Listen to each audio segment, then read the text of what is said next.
ನಮಸ್ಕಾರ. ನಿಮ್ಮ ಮಗುಗೆ 100 ರೂಪಾಯಿ ಇದ್ರು ಬೆಲೆ ಗೊತ್ತಿದ್ಯಾ? 10 ರೂಪಾಯಿ ಬೆಲೆ ಗೊತ್ತಿದ್ಯಾ? ಕೇಳಿದ್ದೆಲ್ಲ ಕೊಡಿಸ್ಬಿಡ್ತಿದ್ದೀರಾ. ಯಾಕೆಂದ್ರೆ ನಿಮಗೆ ಸಿಕ್ಕಿರ್ಲಿಲ್ಲ. ಆದ್ರಿಂದ ಇವಾಗ ನೀವು ನಿಮ್ಮ ಮಗುವಿಗೆ ಯಾವುದಕ್ಕೂ ಕೊರತೆ ಮಾಡಬಾರ್ದು ಅಂತ ಯೋಚನೆ ಮಾಡ್ತಾ ಇದ್ದೀರಾ ಅಲ್ವಾ? ಯಾಕೆಂದ್ರೆ ನೀವು ಪಟ್ಟ ಕಷ್ಟವನ್ನ ನಿಮ್ಮ ಮಗು ಪಡಬಾರ್ದು ಅನ್ನೋದು ನಿಮ್ಮ ಆಸೆ ಅಲ್ವಾ?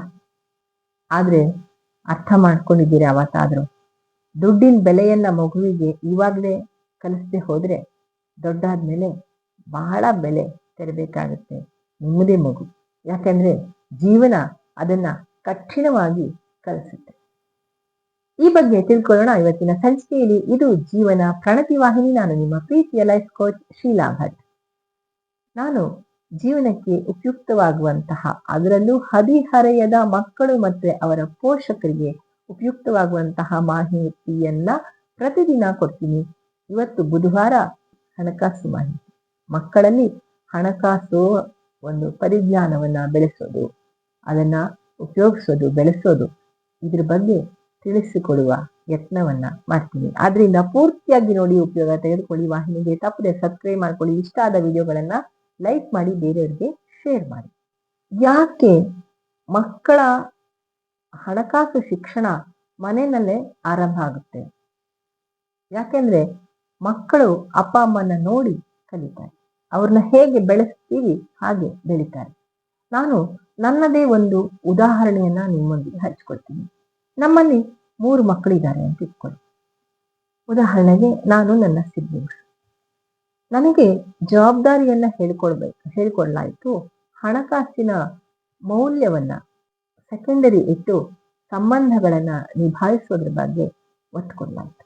ಆ ಕಡೆ ನನ್ನ 2ನೆಯ ಸಹೋದರ ಅಥವಾ ಸಹೋದರಿ, ಅವರಿಗೆ ಯಾವುದು ಟೆನ್ಷನ್ ಬೇಡ, ಅಥವಾ ಕೊಡ್ಸೋದು ಬೇಡ, ಇದು ಮಾಡೋದು ಬೇಡ. ಸದಾ ಒಂದು ಬರದ ಜೀವನವನ್ನ ಕೊಳ್ಳಾಯ್ತು, ಒಂದು ಅಸ್ಥಿರತೆಯ ಜೀವನ.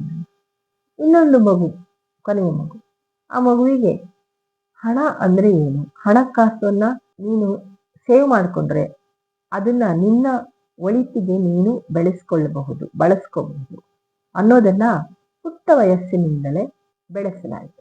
ಇವತ್ತು ಅದರ ಫಲಿತಾಂಶವನ್ನ ನೋಡಿದಾಗ ಚಿಕ್ಕ ವಯಸ್ಸಿನಲ್ಲಿ ಹಣಕಾಸು ಶಿಕ್ಷಣವನ್ನ ಹೇಗೆ ಕೊಡಬೇಕು ಅನ್ನೋದು ನನ್ನ ಮುಂದೆ ಮಾದರಿ ಇದೆ. ಆ ಮಾದರಿಯನ್ನ ಇನ್ನ ಫೈನ್ ಟ್ಯೂನ್ ಮಾಡಿ ನಾನು ಇವತ್ತು ಸಂಚಿಕೆಯನ್ನ ತಂದಿದ್ದೀನಿ. ಶಾಲೆಯಲ್ಲಿ ಹಣಕಾಸು ಈ ಮಾದರಿಯನ್ನ, ಮಾಹಿತಿಯನ್ನ ಕೊಡ್ತಾರೆ ಅಷ್ಟೇ. ಆದ್ರೆ ಅಲ್ಲಿ ಹಣವನ್ನು ಹೇಗೆ ಉಪಯೋಗಿಸ್ಬೇಕು, ಬೆಳೆಸ್ಬೇಕು ಅನ್ನೋದನ್ನ ಕಲಿಸೋದಿಲ್ಲ. ಆದ್ರಿಂದ ನಾವು ಪೇರೆಂಟ್ಸೇ ಕಲ್ತ್ಕೋಬೇಕು. ಸಾಮಾನ್ಯವಾಗಿ ಪೇರೆಂಟ್ಸು ಮಕ್ಕಳ ಬಗ್ಗೆ ಏನ್ ತಪ್ಪು ಮಾಡ್ತಾರೆ ಹಣಕಾಸು ವಿಷಯದಲ್ಲಿ? ಹೇಳಿದ ತಕ್ಷಣ ಹಣ ಕೊಟ್ಬಿಡ್ತಾರೆ. ಇದು ಒಂದು. ಆಮೇಲೆ ನಿನಗೆ ಹಣದ ಬಗ್ಗೆ ಯೋಚನೆ ಬೇಕಾಗಿಲ್ಲಪ್ಪ, ನಾನಿದ್ದೀನಿ, ನೀನ್ ಏನು ಓದ್ತೀಯ ಓದು, ಏನ್ ಮಾಡ್ತೀಯ ಮಾಡು, ನೀನ್ ಹಣದ ಬಗ್ಗೆ ತಲೆ ಕೆಡಿಸ್ಕೊಂಬೇಡ ಅಂತ ಹೇಳೋದು. ನಾನು ಇರೋದೇನೆ ತಂದು ಕೊಡೋದಕ್ಕೆ. So don't worry about money, you do whatever you want, you ask whatever you want, ಇದನ್ನ ಹೇಳೋದು. ಮಕ್ಕಳ ಮುಂದೆ ಅತಿಯಾಗಿ ಖರ್ಚು ಮಾಡೋದು, ಹೊಸದು ಕಂಡಿದ್ದೆಲ್ಲ ತಗೊಳ್ಳೋದು, ಹೋಗಿ ಶಾಪಿಂಗ್ ಮಾಡೋದು, ಸಿಕ್ಕಾಪಟ್ಟೆ ಮನೆಯಲ್ಲಿ ಖರ್ಚು ಮಾಡೋದು. ಮನೆಯವರು ಅಂದ್ರೆ ಹಿರಿಯರು ಖರ್ಚು ಮಾಡೋದನ್ನ ಮಕ್ಕಳು ನೋಡ್ತಾ ಇದ್ರೆ ಅವು ಖರ್ಚು ಮಾಡೋದನ್ನ ಕಲಿತಾರೆ. ಕನಸು ಕಾಣೋದು ಆದ್ರೆ ಕೆಲಸನೇ ಮಾಡದೇ ಇರೋದು, ಅದನ್ನು ಕೂಡ ಮಕ್ಕಳು ಕಲಿತಾರೆ. ಆದ್ರಿಂದ ಕೆಲಸ ಮಾಡೋದನ್ನ ನೋಡ್ತಾ ಇದ್ರೆ ಅವು ಕೆಲಸ ಮಾಡಿ ಹಣ ಗಳಿಸೋದನ್ನ ನೋಡ್ತವೆ. ಬರೀ ಖರ್ಚು ಮಾಡೋದೊಂದೇ ನೋಡ್ತಾ ಇದ್ರೆ ಬರೀ ಖರ್ಚು ಮಾಡೋದೊಂದೇ ಕಲಿತಾರೆ. ಸೊ ನಮ್ಮ ಮೇಲೆ, ನಾವು ಪೋಷಕರ ಮೇಲೆ ಮಕ್ಕಳ ಮನಿ ಮೈಂಡ್ ರೂಪಿತಗೊಳ್ಳುತ್ತೆ. ಇದ್ರ ಬಗ್ಗೆ ತುಂಬಾ ಒಂದು ಪುಸ್ತಕನೇ ಬರಿಬಹುದು. ಅದನ್ನ ಸಂಕ್ಷಿಪ್ತವಾಗಿ ನಾನಿಲ್ಲಿ ನಿಮ್ಮ ಮುಂದೆ ಹೇಳ್ತಾ ಇದ್ದೀನಿ. ಬ್ರ್ಯಾಂಡ್ಗಳಿಗೆ ಹೆಚ್ಚಿನ ಮಹತ್ವ ಕೊಡೋದು. ನಂಗೆ ಬ್ರ್ಯಾಂಡೆಡ್ ಬಟ್ಟೆನೇ ಬೇಕು, ಬ್ರ್ಯಾಂಡೆಡೇ ಬೇಕು, ತುಂಬಾ ಹೈಫೈ ಆಗಿರ್ಬೇಕು, ಹೈಫೈ ತಗೊಬೇಕು, ಹೈಫೈ ಆಗಿ ತೋರಿಸ್ಕೊಬೇಕು. ಈ ತರ ಪೇರೆಂಟ್ಸ್ ಮನಸ್ಥಿತಿ ಇದ್ರೆ ಮಕ್ಕಳು ಅದನ್ನೇ ಅಡಾಪ್ಟ್ ಮಾಡಿಕೊಳ್ಳುವ ಸಾಧ್ಯತೆ ಹೆಚ್ಚು. ಅಂಟಿಲ್ ಅನ್ಲೆಸ್ ಅವ್ರು ಹದಿಹರೆಯಕ್ಕೆ ಬಂದಾಗ ರಿಬೆಲ್ ಆಗಿ ಬೇರೆ ಕಡೆ ಎಲ್ಲ ನೋಡಿ ಯೋಚನೆ, ಅವ್ರ ಬಗ್ಗೆ ಅವರೇ ಯೋಚನೆ ಮಾಡ್ಕೊಂಡಾಗ, ನಾನು ಹಿಂದಿನ ಸಂಚಿಕೆಯಲ್ಲಿ ಹೇಳಿದ್ದೀನಿ, ಮೌನವಾಗಿ ಅವರೊಳಗೆ ಅವ್ರ ಆತ್ಮಾವಲೋಕನ ಮಾಡಿಕೊಂಡು ಆತ್ಮದೊಳಗಡೆ ಬೆಳೀತಾ ಹೋಗುವಂತಹ ವಯಸ್ಸು. ಅಂತ ಸಂದರ್ಭದಲ್ಲಿ ವಿರುದ್ಧವಾಗಿ ಬೆಳೆಯುವ ಸಾಧ್ಯತೆ ಇರುತ್ತೆ. ಆದ್ರೆ ಹೆಚ್ಚಿನ ಸಂದರ್ಭದಲ್ಲಿ ಪೇರೆಂಟ್ಸ್ ಹಾಕಿರುವಂತಹ ಈ ಮೌಲ್ಯಗಳೇ ಮಗುವಿನ ಸ್ಥಾಯಿ ಭಾವ ಆಗುವ ಸಾಧ್ಯತೆ ಇರುತ್ತೆ. ಆದ್ರಿಂದ ನೀವು ಹೇಗಿದ್ದೀರಾ, ನಿಮ್ಮ ಹಣಕಾಸು ಮೌಲ್ಯ ಹೇಗಿದೆ, ಮನಸ್ಥಿತಿ ಹೇಗಿದೆ, ಅದನ್ನ ಒಮ್ಮೆ ಅವಲೋಕಿಸ್ಕೊಳ್ಳಿ. ಹಣದ ಬಗ್ಗೆ ಮನೆಯಲ್ಲಿ ಮಾತನಾಡೋದೇ ಇರೋದು. ದುಡ್ಡಿನ ಬಗ್ಗೆ ತಲೆ ಕೆಡ್ಸ್ಕೊಬೇಡಪ್ಪ, ದುಡ್ಡು ಮಾಡೋರೆಲ್ಲ ಕೆಟ್ಟವರು, ದುಡ್ಡು ಅಂದ್ರೆ ಕೆಟ್ಟದು, ಆಮೇಲೆ ದುಡ್ಡು ಬಗ್ಗೆ ಮಾತಾಡಬಾರ್ದು, ಮನುಷ್ಯನ ಮೌಲ್ಯಗಳು ಇದು ಅಂತವೆಲ್ಲ ಜಾಸ್ತಿ, ಹಾಗೆ ಹೀಗೆ ಅಂತ ದುಡ್ಡಿನ ಕಡೆ ಗಮನನೇ ಕೊಡದೆ ಬೆಳೆಸೋದು. ಅದ್ರ ಬಗ್ಗೆನೇ ಮಾತಾಡಬಾರ್ದು, ಅದ್ರ ಬಗ್ಗೆ ಮಾತನಾಡೋದೇ ನಿಷಿದ್ಧ, ಅದ್ರ ಬಗ್ಗೆ ಮಾತನಾಡೋದೇ ಒಂದು ಅಪರಾಧ ಅನ್ನುವ ಮನಸ್ಥಿತಿಯಲ್ಲಿ ಬೆಳೆಸೋದು. ಇದು 5 ತಪ್ಪುಗಳನ್ನ ಪೇರೆಂಟ್ಸ್ ಮಾಡೋದು ಸಾಧ್ಯತೆ ಜಾಸ್ತಿ. ಸೊ ಇವಾಗ ಏನ್ ಮಾಡ್ಬೇಕು? ಮೊದಲನೇದಾಗಿ ಮಗುವಿಗೆ ವಾಂಟ್ಸ್ ಯಾವುದು, ನೀಡ್ಸ್ ಯಾವುದು, ಯಾವುದು ಅವಶ್ಯಕ, ಯಾವುದು ಬೇಡಿಕೆ ಅನ್ನೋದನ್ನ ಹೇಳ್ಕೊಡಿ. ಪ್ರತಿದಿನ ನೀರು ಕುಡಿಯೋದು ಅಗತ್ಯ. ಪ್ರತಿದಿನ ಡಿಸ್ಟಿಲರಿ ವಾಟ್ರೆ ಅಂದ್ರೆ ಬಾಟ್ಲ್ ವಾಟ್ರೆ ಕುಡಿಯೋದು ಅದು, ಅಥವಾ ಕೋಲ್ಡ್ ಡ್ರಿಂಕ್ಸೇ ಕುಡಿಯೋದು ಡಿಮ್ಯಾಂಡ್, ಬಯಕೆ. ಶಾಲೆ ಪುಸ್ತಕ ನೀಡೋದು ಅವಶ್ಯಕತೆ. ಗೇಮಿಂಗ್ ಹೆಡ್ಫೋನ್ ಬೇಕು, ಮೊಬೈಲ್ ಬೇಕು, ಅಥವಾ ಶೋಕಿಗೊಂದೇನೋ ಬೇಕು ಅಂತಂದ್ರೆ ಅದು ವಾಂಟ್. ಸೊ ವಾಂಟ್ಸಿಗೆ ತುಂಬಾ ಸರಿ ದುಡ್ಡು ಇರಬಾರ್ದು. ಕೇವಲ ಅಗತ್ಯಗಳಿಗೆ ಮಾತ್ರ ಮಕ್ಕಳಿಗೆ ಹಣವನ್ನ ಕೊಡಬೇಕು, ಮೀಸಲಿಡಬೇಕು. ಎರಡನೇದು ಪಾಕೆಟ್ ಮನಿ, ಪ್ರತಿ ತಿಂಗಳ ಕೊಡುವಂಥದ್ದು, 3 ಭಾಗ ಮಾಡುವಂಥದ್ದು. ಮೊದಲನೇದಾಗಿ ಅವಶ್ಯಕತೆಗೆ ಏನ್ ಬೇಕು ಅದನ್ನ ಮಾಡುವಂಥದ್ದು, ಆಮೇಲೆ ಸೇವಿಂಗ್ ಮಾಡುವಂಥದ್ದು, ಇನ್ನೊಂದು ದಾನವನ್ನ ಮಾಡುವಂಥದ್ದು, ಅಥವಾ ಏನೋ ಸೋಷಿಯಲ್ ಕಾಸ್ಟ್ಗೆ ಅಂತ ಒಂದು ಪಾರ್ಟ್ ಇಡುವಂಥದ್ದು. ಸೊ ಆ ಮಗುವಿಗೆ ತೀರ್ಮಾನ ಮಾಡೋದಕ್ಕೆ ಬಿಡಿ. ಆ ಅವಶ್ಯಕತೆಗಳು ಈಡೇರಿ ಅಥವಾ ಪೂರ್ತಿ 15 ದಿವಸಕ್ಕೆ ಖಾಲಿ ಮಾಡ್ಕೊಂಡ್ರೆ ಮತ್ತೆ ದುಡ್ಡು ಕೊಡೋದಕ್ಕೆ ಹೋಗ್ಬೇಡಿ. ಸೊ ಇದರಿಂದ ಹಣ ಖರ್ಚಾದ್ರೆ ಯಾರು ಇಲ್ಲ, ನಾವೇ ಅದನ್ನ ಜೋಪಾನ ಮಾಡ್ಕೋಬೇಕು ಅನ್ನುವ ಮನಸ್ಥಿತಿ ಮಗುವಿಗೆ ಬೆಳೆಯುತ್ತೆ. ಇದನ್ನ ತಪ್ಪದೆ ಮಾಡಿ. ಒಂದು 100 ರೂಪಾಯಿ ಆದ್ರೂ ಸರಿ ಪಾಕೆಟ್ ಮನಿಯನ್ನ ಕೊಡಿ. ಆಮೇಲೆ ತನ್ನ ಬಗ್ಗೆ ತಾನು ಖರ್ಚು ಮಾಡ್ಕೊಳ್ಳೋದು, ಇತರರ ಬಗ್ಗೆ ಖರ್ಚು ಮಾಡ್ಕೊಳ್ಳೋದು, ಇದನ್ನ ಕಲಿಸ್ಕೊಡಿ. ತುಂಬಾ ಸರಿ ನಾವು ಮಕ್ಕಳನ್ನ ಬೇರೆಯವ್ರ ಬಗ್ಗೆ, ಮನೆಗೋಸ್ಕರ ಏನೋ ತಂದ್ಬಿಟ್ರೆ ತುಂಬಾ ಅಪ್ರಿಶಿಯೇಟ್ ಮಾಡ್ಬಿಡ್ತೀವಿ. ಆಮೇಲೆ ಏನಾಗುತ್ತೆ, ಆ ಮಗು ಮನೆಯವ್ರನ್ನೆಲ್ಲ ಸಂತೋಷ ಪಡಿಸೋದಕ್ಕೆ ದುಡಿಯೋಕ್ ಶುರು ಮಾಡುತ್ತೆ. ಮನೆಯವರ ಸಂತೋಷದಲ್ಲೇ ತನ್ನ ಸಂತೋಷ ನೋಡಿ ನೋಡಿ ತನ್ನ ಬಗ್ಗೆ ಗಮನ ಕೊಡೋದಿರುತ್ತೆ. ಅದ್ರ ಬದಲು ನಿಮ್ಮ ಜೊತೆಗೆ ಫಸ್ಟ್ ಅದಕ್ಕೆ ಪ್ರಿಫರೆನ್ಸ್ ಕೊಡೋದನ್ನು ಕಲಿಸ್ಕೊಡಿ. ಮಗು ನನಗ್ ತಂದೆ ನಿಜ, ನಿನಗೇನ್ ತಂದ್ಕೊಂಡೆ, ನಿನಗೇನ್ ಮಾಡ್ಕೊಂಡೆ ಅನ್ನೋದನ್ನ ಕೇಳೋದನ್ನ ಮರಿಬೇಡಿ. ತುಂಬಾ ಸರಿ ನಮಗ್ ಮಾಡಿದಾರಲ್ಲ ಸಾಕು ಅಂತ ನಾವು ಪೋಷಕರು ಸುಮ್ಮನಾಗ್ಬಿಡ್ತೀವಿ. ಹಾಗೆ ಮಾಡಬೇಡಿ. ಮಗುವಿಗೆ ನಿನ್ ಬಗ್ಗೆ ನೀನ್ ಏನ್ ಮಾಡ್ಕೊಂಡೆ, ನಿಮಗ್ ಬಟ್ಟೆ ತಂದ್ಬಿಡ್ಬೋದು, ಅಥವಾ ನಿಮ್ಗೇನೋ ಒಂದು ಕೊಟ್ಟು ಬಿಡ್ಬೋದು. ಅಂತ ಸಂದರ್ಭದಲ್ಲಿ ಅಪ್ರಿಶಿಯೇಟ್ ಮಾಡೋದ್ರ ಜೊತೆಗೆ ಮಗು ನಿನ್ಗೋಸ್ಕರ ಏನಾದ್ರು ಮಾಡ್ಕೊಂಡು ನನಗ್ ಕೊಡ್ತೀಯೋ ಅಥವಾ ಎಲ್ಲಾನು ನನಗೆ ಕೊಟ್ಬಿಟ್ಯಾ ಅನ್ನುವ ಈ ಒಂದು ಪ್ರಶ್ನೆಯನ್ನ ಇಡಿ. ಯಾಕಂದ್ರೆ ಮಗು ನಿಮ್ಮ ನಂತರವೂ ತನ್ನ ಬಗ್ಗೆ ತಾನು ಯೋಚನೆ ಮಾಡಿಕೊಂಡು ಬದುಕಬೇಕಾಗುತ್ತೆ. ಪ್ರತಿ ಖರ್ಚಿನ ಲೆಕ್ಕ ಇಡೋದಕ್ಕೆ ಹೇಳಿ. ಯಾಕಂದ್ರೆ ಹಣದ ನಿರ್ವಹಣೆಯ ಅನುಭವನೇ ದೊಡ್ಡ ಶಿಕ್ಷಕ ಆಗಿರುತ್ತೆ. ಅದೇ ಟೀಚರ್, ಮತ್ತಾರು ಅಲ್ಲ. ಆಮೇಲೆ ಗುರಿ ಇಟ್ಕೊಂಡು ಉಳಿತಾಯ ಮಾಡೋದನ್ನ ಕಲಿಸ್ಕೊಡಿ. ಉದಾಹರಣೆಗೆ ನಾನು ಹೇಳಿದ್ನಲ್ಲ, ನನ್ನ ಸಿಬ್ಲಿಂಗ್ಸ್, ಅವರ ಸಿಬ್ಲಿಂಗು ಅವರು ಹಾಗೇನೆ ಯಾವುದೋ ಒಂದು ವಸ್ತು ಬೇಕು ಅಂತಂದ್ರೆ ಈ ವರ್ಷನೇ ಹಣವನ್ನ ಕೂಡಿಡೋದಕ್ಕೆ ಶುರು ಮಾಡ್ತಾ ಇದ್ದೆ. ಅದರಿಂದ ಏನಾಗುತ್ತೆ, ಒಂದು ಗುರಿ, ಈಗ ನಾನೊಂದು ಪೆನ್ ತಗೋಬೇಕು, ಅದು ಯಾವ್ದು ಪಾರ್ಕರ್ ಪೆನ್ ತಗೋಬೇಕು, ಅದಕ್ಕೊಂದು 100 ರೂಪೀಸ್ ಬೇಕು ಅಂದ್ರೆ ಈ ತಿಂಗಳಿಂದನೇ ಒಂದು 10 ರೂಪಾಯಿನ ಕೂಡಿಸಿಡುವಂತ ಹೋಗೋದು.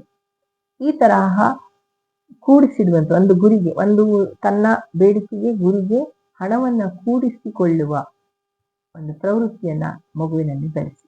ಆವಾಗ ಆ ಮಗುವಿಗೆ ಉಳಿತಾಯ ಮಾಡೋದು, ಮತ್ತೆ ನಾಳೆ EMI ಮಾಡಿ ಸಾಲ ಮಾಡಿದಾಗ ಕೂಡ EMI ಕರೆಕ್ಟ್ ಆಗಿ ಕಟ್ಕೊಂಡು ಹೋಗುವಂತಹ ಪ್ರವೃತ್ತಿ ಬೆಳೆಯುತ್ತೆ. ಇದು ಬಹಳ ಮುಖ್ಯ.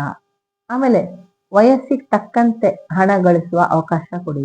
ಏನೋ ಒಂದು ಸೇಲ್ ಮಾಡ್ಕೊಂಡ್ ಬರ್ತೀನಿ, ಕೊಡಿ, ಹೋಗಿ ಬರ್ಲಿ, ಸೇಲ್ ಮಾಡ್ಕೊಂಡ್ ಬರ್ಲಿ. ಅಥವಾ ಏನೋ ಒಂದು ಮಾಡ್ತೀನಿ, ಯೂಟ್ಯೂಬ್ ಮಾಡ್ತೀನಿ, ಏನೋ ಒಂದು ಮಾಡ್ತೀನಿ, ಅರ್ನಿಂಗಿಗೆ ಅವಕಾಶ ಕೊಡಿ. ಆ ಅರ್ನಿಂಗ್ ಇಂದ ಬೆಳೆಯೋದಕ್ಕೆ ಅವಕಾಶ ಕೊಡಿ. ಈಗ್ಲೇ ಬೇಡ, ಮುಂದೆ ಬೇಡ, ಹಾಗೆ ಬೇಡ ಅಂತೆಲ್ಲ ಹೇಳೋದಕ್ಕೆ ಹೋಗ್ಬೇಕು.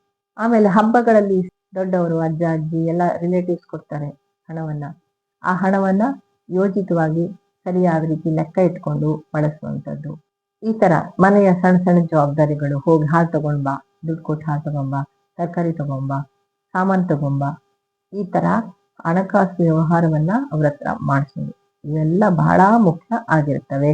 ಮಕ್ಕಳಲ್ಲಿ ದುಡ್ಡಿನ ಬಗ್ಗೆ ಸರಿಯಾದ ಭಾವನೆಯನ್ನ ಬೆಳೆಸುವ ವಿಷಯದಲ್ಲಿ ಎಲ್ಲಾನು ಹೇಳಿದ ತಕ್ಷಣ ಕೇಳಿದ ತಕ್ಷಣ ತಂದು ಕೊಡ್ಬೇಡಿ. ಯಾಕೆಂದ್ರೆ ಮಗುವಿಗೆ ಬಹಳ ಸರಿ ಆಗುವ ದೊಡ್ಡ ತಲೆನೋವು ಅಂತಂದ್ರೆ ಹೇಳಿದ ತಕ್ಷಣ ಬಂದ್ಬಿಡುತ್ತೆ, ಕಾಯೋ ಸಂದರ್ಭ ಇರಲ್ಲ.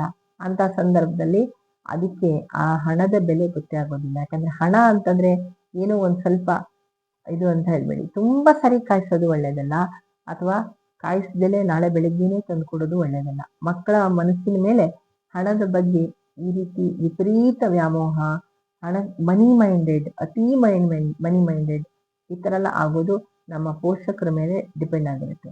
ತುಂಬಾ ಕಾಯಿಸೋದು ಅಥವಾ ಕಾಯಿಸ್ದಲೇ ಹೇಳಿದ ತಕ್ಷಣ ತಂದ್ಕೊಡೋದು ಎರಡೂ ಕೂಡ ತಪ್ಪಾಗಿರುತ್ತೆ. ಆದ್ರಿಂದ ಸರಿಯಾಗಿ ಆ ಮಗುವಿಗೆ ಹಣಕಾಸಿನ ಬಗ್ಗೆ ತಿಳಿಸ್ಕೊಡೋದು ಬಹಳ ಮುಖ್ಯ. ಆಮೇಲೆ ತುಂಬಾ ಜನ ಅಪ್ಪ ಅಮ್ಮ ಬೆಡ್ರೂಮ್ ಅಲ್ಲಿ ಮಾತ್ರ ಸೀಮಿತವಾಗಿ ಇಟ್ಕೊಳ್ತಾರೆ ತಮ್ಮ ಮನೆ ಹಣಕಾಸು ವ್ಯವಹಾರನ. ಮನೇಲಿ ಎಷ್ಟು ಸಾಲ ಇದೆ, ಎಷ್ಟು ಹಣ ಬರುತ್ತೆ, ಎಷ್ಟು ಖರ್ಚು ಮಾಡ್ತಿದೀವಿ, ನಮ್ಗಿರೋ ಕಮಿಟ್ಮೆಂಟ್ಸ್ ಏನು, ನಾವು ಯಾವ್ಯಾವ್ದಕ್ಕೆ ಬಿಲ್ ಕೊಡ್ಬೇಕು ಏನು ಹೇಳೋದೇ ಇಲ್ಲ. ಅವ್ರಿಗೆ ಏನು ಗೊತ್ತೇ ಇರೋದಿಲ್ಲ, ಯಾವ್ದಾದ್ರು ದುಡ್ಡು ಕೊಡ್ಬೇಕು ಅಂತಾನೆ ಗೊತ್ತಿರೋದಿಲ್ಲ. ಈ ತರ ಬೆಳೆಸ್ತೇವೆ. ಬದಲಿಗೆ ಮನೇಲಿ ಏನೇನು ಯಾವ್ಯಾವ್ದಕ್ಕೆ ಎಷ್ಟೆಷ್ಟು ಖರ್ಚಾಗುತ್ತೆ, ನಾವು ಯಾವ್ದಾವ್ದಕ್ಕೆ ದುಡ್ಡು ಕೊಡ್ತೀವಿ ಅದನ್ನೆಲ್ಲ ಆ ಮಕ್ಕಳಿಗೆ ತಿಳಿಸ್ಕೊಡಿ. ಸಾಧ್ಯ ಆದಾಗ ಅವರೇ ಹೋಗಿ ಕ್ಯಾಶ್ ಅಲ್ಲಿದ್ರೆ ಪೇಮೆಂಟ್ ಮಾಡುವಂತಹ ವ್ಯವಸ್ಥೆ ಕೂಡ ಇದ್ರೆ ತುಂಬಾ ಒಳ್ಳೇದು. ಅದರಲ್ಲೂ ಹದಿಹರೆಯಕ್ಕೆ 12-13 ವರ್ಷ ಆದ್ಮೇಲೆ ಹೈಸ್ಕೂಲು ಜೀವನದಲ್ಲಿದ್ರೆ ಅವರಿಗೆ ಇಂಥದ್ದೆಲ್ಲ ಜವಾಬ್ದಾರಿಯನ್ನ ಕೊಡಿ. ಮನೆ ಬಿಲ್ ಬರುವಂಥದ್ದು ಅಮ್ಮಂದ್ರೆ ಹೋಗಿ ಮಾಡುವಂಥದ್ದು ಅಥವಾ ಅಪ್ಪಂದ್ರೆ ಹೋಗಿ ಮಾಡುವಂಥದ್ದು ಸರಿಯಾದ ಕ್ರಮ ಅಲ್ಲ. ಬದಲಿಗೆ ಹೋಗಿ ಕಟ್ಟಿ ಬರುವಂಥದ್ದು. ಅಥವಾ ಅಪ್ಪ ಅಮ್ಮ ಪೋಸ್ಟ್ ಆಫೀಸಲ್ಲೋ ಎಲ್ಲ ಉಳಿತಾಯ ಮಾಡ್ತಿದ್ದಾರೆ ಅಂತಂದ್ರೆ ಅಲ್ಲಿ ಹೋಗಿ ಮಗು ಹಣ ಕಟ್ಟಿ ಬರ್ಬೇಕು. 14-15 ವರ್ಷದ ಹುಡುಗಿ ಹೋಗಿ ಹಣ ಕಟ್ಟಿ ರಿಸಿಪ್ಟ್ ತಗೊಂಡು ಸರಿಯಾಗಿ ಲೆಕ್ಕ ಕೊಡುವಂಥದ್ದು ಸಣ್ಣ ಜವಾಬ್ದಾರಿ. ಅಂಥದ್ದನ್ನ ಮತ್ತೆ ನೆನ್ಪಿಟ್ಕೊಳ್ಳಿ, ಮಕ್ಕಳಿಗೆ ಹೆಚ್ಚು ಹಣ ಕೊಡೋದು, ಆಸ್ತಿ ಮಾಡೋದು ಇದೆಲ್ಲಕ್ಕಿಂತ ಬಹಳ ಮುಖ್ಯವಾಗಿದ್ದು ಏನು, ಹಣದ ಬಗ್ಗೆ ಗೌರವವನ್ನ, ಹಣ ಗಳಿಸುವ ಪರಿಶ್ರಮವನ್ನ, ಪ್ರೀತಿಸೋದನ್ನ ಕಲಿಸೋದು ಬಹಳ ಮುಖ್ಯವಾದ ದೊಡ್ಡ ಉಡುಗೊರೆ ಆಗಿರುತ್ತೆ ನಮ್ಮ ಮಕ್ಕಳಿಗೆ. ನೀವು ನಿಮ್ಮ ಮನೆಯಲ್ಲಿ ನಿಮ್ಮ ಮಕ್ಕಳಿಗೆ ಹಣಕಾಸು ಶಿಕ್ಷಣವನ್ನ ಕೊಡ್ತೀರಾ? ಕೊಡ್ತಾ ಇದ್ರೆ ಯಾವ ರೀತಿ ಕೊಡ್ತಾ ಇದ್ದೀರಾ? ನಿಮ್ಮ ಅನುಭವವನ್ನ ಕಮೆಂಟ್ ಅಲ್ಲಿ ಹೇಳಿ. ಈ ತರಹ ಮಕ್ಕಳಲ್ಲಿ ಹಣಕಾಸು ಪರಿಜ್ಞಾನವನ್ನ ಮೂಡಿಸೋದಕ್ಕೆ ಉಪಯುಕ್ತ ಮಾಹಿತಿಯನ್ನ ನಾನು ಬುಧವಾರಗಳಲ್ಲಿ ಕೊಡ್ತೀನಿ. ಇಂತಹ ವಿಡಿಯೋಗಳು ಇಷ್ಟ ಆಗಿದ್ರೆ ದಯವಿಟ್ಟು ಲೈಕ್ ಮಾಡಿ, ಬೇರೆಯವರಿಗೆ ಶೇರ್ ಮಾಡಿ, ವಾಹಿನಿಗೆ ತಪ್ಪದೆ ಸಬ್ಸ್ಕ್ರೈಬ್ ಮಾಡ್ಕೊಳ್ಳಿ. ಸಿಗ್ತೀನಿ ಮುಂದಿನ ಸಂಚಿಕೆಯಲ್ಲಿ. ನಮಸ್ಕಾರ.